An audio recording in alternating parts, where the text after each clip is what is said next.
My dear Wormwood, I have been thinking very hard about the question in your last letter. If, as I have clearly shown, all selves are by their very nature in competition, and therefore, the enemy's idea of love is a contradiction in terms. What becomes of my reiterated warning, that he really loves the human vermins, and really desires their freedom and continued existence? I hope, my dear boy, that you have not shown my letters to anyone. Not that it really matters, of course. Anyone would see that the appearance of heresy into which I have fallen is purely accidental. By the way, I hope you understand, too, that some apparent uncomplimentary references to Slubgob were purely jocular. I really have the highest respect for him. And of course, some things I said about not shielding you from the authorities were not seriously meant. You must trust me to look after your interests. But do keep everything under lock and key. Then truth is, I slipped by mere carelessness into saying that the enemy really loves these humans. That, of course, is an impossibility. He is one being that are distinct from him. Their good cannot be his.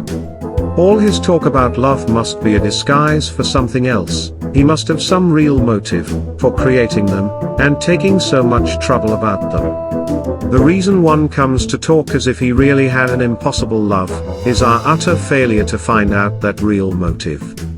What does he stand to make out of them? That is the insoluble question. I do not see that it can do any harm. To tell you this, is the very problem was the chief cause of our father's quarrel with the enemy.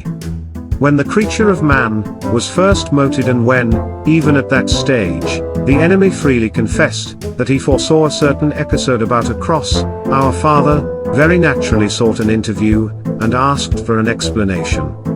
The enemy gave no reply, except to produce the cock and bull story about disinterested love, which he has been circulating ever since. This our father naturally did not accept. He implored the enemy to lay his cards on the table and give him every opportunity.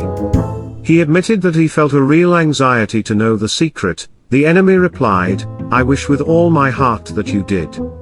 It was, I imagine, at this stage of the interview, that our father's disgust at such an unprovoked lack of confidence caused him to remove himself an infinite distance from the presence with a suddenness which was given rise to the ridiculous enemy's story that he was forcibly thrown out of heaven.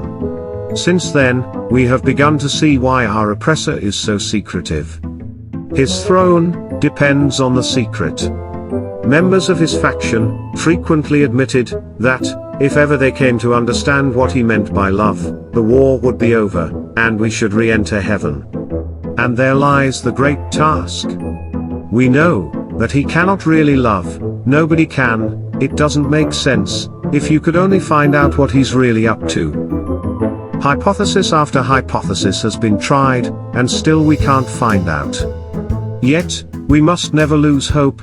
More and more complicated theories, fuller and fuller collection of data, richer rewards for research who make progress, more and more terrible punishment for those who fail, all this persuaded and accelerated to the very end of time, cannot surely fail to succeed.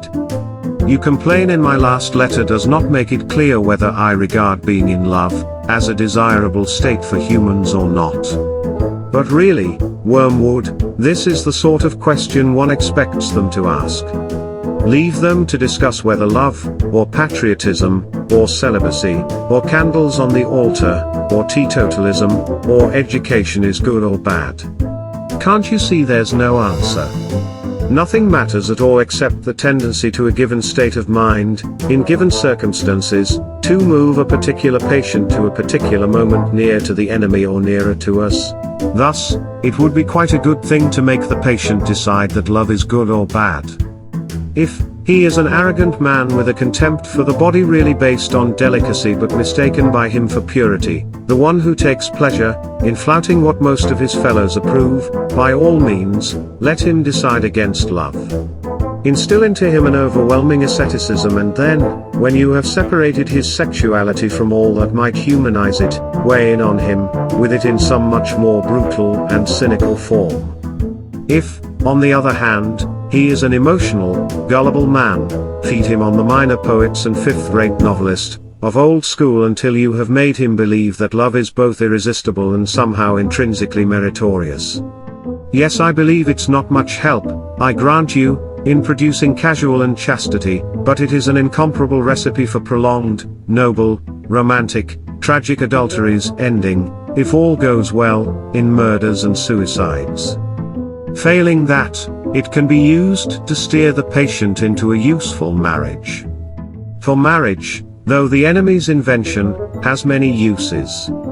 There must be several young women in your patient's neighborhood, who could render the Christian life intensely difficult, to him if only you could persuade him to marry one of them. Please send me a report on this, when you write.